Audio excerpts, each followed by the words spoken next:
А школу закрыли это в 1978 году.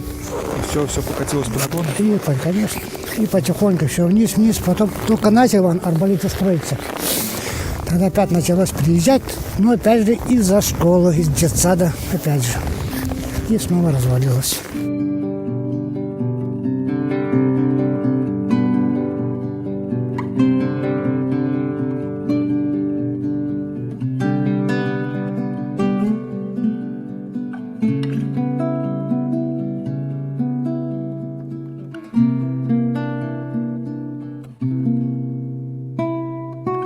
Китайцы были, вот они из автобуса даже вышли, потом обратно зашли. Специально меня вызвали, я поехал туда их катать.